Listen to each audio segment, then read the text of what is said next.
Aries, this is your message today. Okay, Aries. Para sa mga Aries, ito ang yung message. Lalaki man kayo o babae guys, ito ang inyong message. Okay? Tingnan natin ang inyong message. And hihingi tayo ng advice sa inyong angels. Sa inyong guidance. Okay, Aries. This is your message. Makinig kayo kung gusto nyo guys. Kung ayaw nyo is, nasa sa inyo yan. Okay? Message for Aries. Love yourself first. Okay, Aries? Love yourself first. Huwag kayong masyadong magbigay ng, kumbaga sa percent, 100%. Huwag nyo ibigay sa inyong minamahal. Okay? Sa mga nandito sa reading. Okay? Hindi sa lahat. Tingnan natin guys. Aries. Chemistry. There's a strong magnetic attraction here. Okay. Ang tao na to maybe is mahal na mahal mo and napakalakas ng attraction para sa iyo ng person na to. Sobrang napakalakas ng attraction sa iyo ng person na to na makikilala mo sa unexpected na pagkakataon. Para kang in-spell, para kang ginayuma. Okay? Tingnan natin. So, love yourself first. Para kang nahalina dito, Aries. Tingnan natin. Sa mga Aries na nandito sa reading, pakinggan ninyo ang inyong message kung gusto nyo lang guys at huwag nyo akong kontrahin. Okay, because ito ang message. Aries.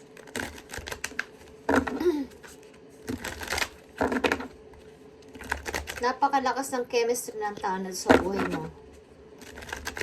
Tingnan natin ang message for you dito sa chemistry. Napaka-strong. Para kang nahalina, para kang naakit, para kang wala sa sarili. Okay. Aries, I need message for Aries dito sa chemistry. Anong gusto mong sabihin? Dito para sa mga Aries na maaari nilang malaman today. Para sa mga Aries, lalaki man kayo, babae guys, this is for you. Chemistry. Page of Cups. Okay. Love message. Okay. Scorpio energy. Queen of Sword. Okay. Nandito ang Queen of Sword. And Nine of Cups. Okay. Pag matuto lang inyong kalooban guys is parang halinang-halina kayo sa tao na to. Okay. Mahal na mahal nyo ang tao na to kahit kayo lang ang nagmamahal. Pag matuto lang inyong kalooban or kayo ay nasa parang tulala. Okay. Aries. Kayo ba ay ginagayuma? Kayo ba ay nawawala sa sarili? Kayo ba ay hindi nyo alam kung bakit mahal nyo ang person na to? Okay. Marami kayong offer guys. Okay. Maraming may gusto sa inyo. Kung kayo ay babae, maraming may gusto sa inyo. Kung kayo ay lalaki, maraming mayroon kayo nagugustuhang maraming babae. Okay. At marami kayong offer. Pero bakit ang tao na to ay gusto ko? Okay. Aries. I need message for Aries dito sa chemistry. Ano to? Ang napipil ko dito guys is unexpected ito na pagkikita ng dalawang person. At hindi mo akalain na bakit ako in love sa person na to. Bakit ako naakit sa person na to? Ang dami ko namang offer. Ang dami namang nanliligaw sa akin. Ang dami namang nagugustuhan ko. Bakit gustong-gusto ko ang tao na to? Okay, tingnan natin guys. Ang chemistry. Ano ang gusto mong sabihin o paliwanag dito? Spirit angels from heaven para sa mga Aries na ganito ang nararamdaman pero parang wala sila sa sarili. Tingnan natin. Aries. Tingnan natin, Aries. Aries. 1, 2, 3, 4. Okay, guys. 10 of Swords. Malungkot kayo, guys. 9 of Cups. 9 of Pentacles. Ace of Swords. Okay. Nandito kayo sa kalungkutan but gusto nyo lumaya and gusto nyo magkaroon ng parang katotohanan. Gusto nyong maging isang Nine of Pentacles. Gusto nyong maging malaya sa money. Gusto nyong maging malaya pagiging isang ikaw bilang isang single. Gusto nyo ring makalaya dito, makasurvive. At ang dami ninyong pinagsisisihan. Marami kayong parang bakit may nasay na mga panahon na parang wala akong alam. Okay. Ano to, Aries? Aries, message for Aries today. Chemistry. Para kayong humaling sa tao na to, guys. Nahuhumaling kayo sa tao na to, nakakalimutan nyo na ang sarili ninyo. And kahit na may third party ang tao na to is, kayo ay nahuhumaling pa rin sa tao na to. At marami ding away dito, guys. But nahuhumaling kayo sa person na to. Okay. May mga offer but ayaw nyong tanggapin. Ba't kayo nahuhumaling sa person na to? Aries, ikaw ba ay nasa isang relation na hindi mo alam kung bakit nandiyan ka? Aries, tingnan natin. Outcome dito, Spirit Angels from Heaven. Sabihin mo ang gusto mong sabihin sa mga Aries. Bakit sila nandyan sa relasyon nila? Bakit sila nandyan? Na kumbaga is, malungkot sila at hindi nila alam kung bakit sila nandyan. Bakit nandyan sila ang mga Aries, ano ang gusto mong sabihin sa mga Aries? Ang payo mo sa mga Aries, ano ang gusto mong sabihin? Sa mga Aries, bakit sila nandyan sa situation nila, bagamat ayaw nila sa situation nila, ba't nandyan sila at nagtitiis? Ano ang gusto mong sabihin? Queen of Wands, guys, is here. Leo energy, 8 of Wands. Okay. And Ace of Pentacles and 3 of Cups. Okay. Maaring may makikilala kayong person dito. Leo energy, but energy ito ng Queen of Wands, guys, na kayo ay papayuhan, bibigyan ng opportunity, o papayuhan na ganito, ganyan. Aries, ang gawin mo para ikaw ay makalaya dito sa relation na to sapagkat ito ay hindi nararapat sa'yo, okay? So, maaaring kayo, guys, ay nare-relate sa isang relation na hindi ninyo gusto. Maaaring kayo ay inispell, maaaring kayo ay ginayuma, maaaring kayo ay pinasunod, okay? Nakilala niyo ang person na to, unexpected. Unexpected. Hindi nyo inaasahan na nakilala niyo ang person na to. Ba't kayo ay nagtugusto dito? Okay. But may makikilala kayo ditong tao na tutulungan kayo at papayuhan na magkaroon ng idea na kayo ay lumaya dito at sundin ninyo ito, guys, kung gusto ninyo. Aries, payo sa iyo ng inyong mga angels sa inyong situation. Bakit kayo nasasadlak sa ganito? Tingnan natin.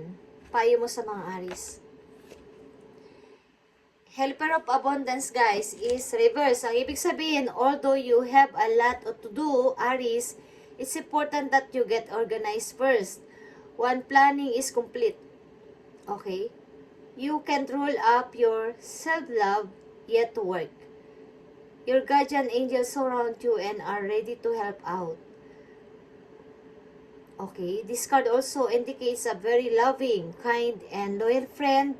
Someone na big heart, quick wit, and endless patience. That person could be you. Okay. Maaring, guys, may magtuturo sa inyo, may magpapayo sa inyo na alisan nyo na ang situation na ito sapagkat hindi ito ang nababagay sa inyo. Okay. At mas may maganda pang paparoonan ng inyong career. Okay. Maaring kayo ay nasasadlak sa isang relation na hindi nyo ginustong makasal o hindi nyo gustong mapunta ang inyong sarili dito sa tao na to at ninanais nyo na alisan na to. But may tao sa inyong tutulong dito para kayo ay i-help, para kayo ay magkaroon ulit ng freedom sa money, Aries. Okay. May tao dito na mayroong lot of patience. Okay. Natutulungan kayo. Bibigyan kayo ng pag-asa. Nandito ang Clover. Okay. Bibigyan ka ng pag-asa na magkaroon ulit kayo ng buhay o magkaroon ulit kayo ng kapayapaan sa inyong isipan. Sapagkat maybe ang ilan sa inyo is nakasal sa isang taong hindi nyo gusto, nakasama ang taong hindi nyo gusto, o na maaring ang ilan sa inyo is, mga ilang percent lang naman is, nagayuma or na-spell ng taong inyo nakilala nang hindi nyo inaasahan. Okay. Sapagkat tinatanggap nyo lahat ang pagsubok, tinatanggap nyo lahat ng pasakit ng person na to, bet kailangan nyo tong layasan, kailangan nyo tong alisan para sa ipag-unlad na inyong money. Aries, okay. Tingnan natin, ang last message for you, Aries. Dito sa inyong message, magdala kayo ng crystal stone, guys. Kung gusto nyo lang.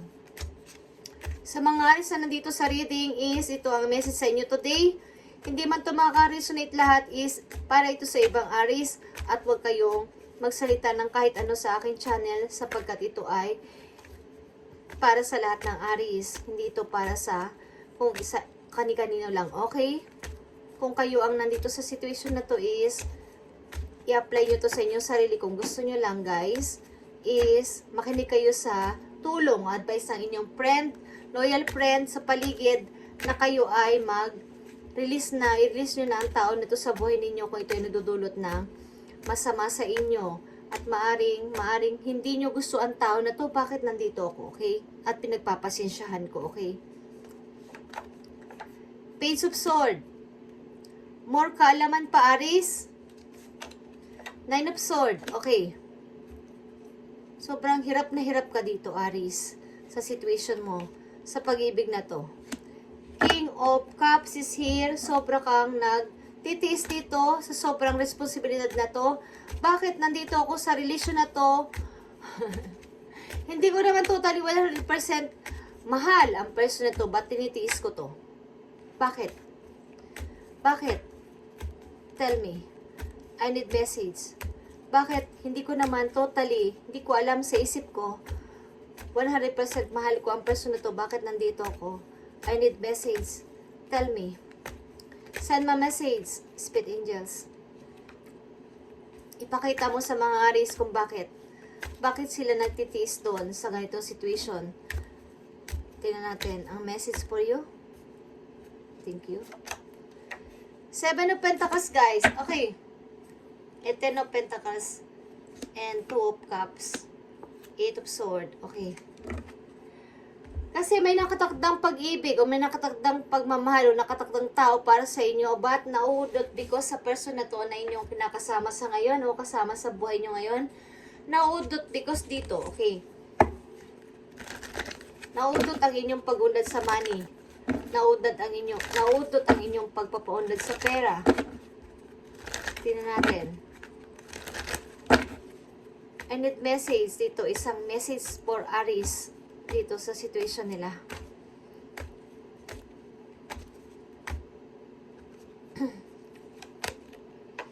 Nakikita itong Ace of Pentacles, guys.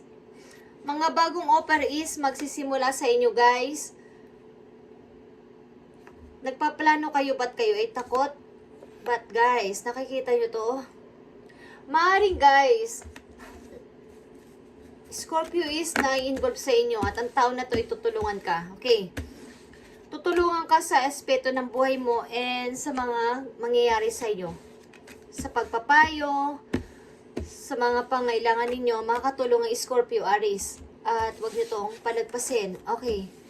Maaaring may kinakasama man kayo sa ngayon, may kasal kayo o nasa pamilya kayo ngayon is, ang tao na to is parang ang bigat ng pagdating ng money.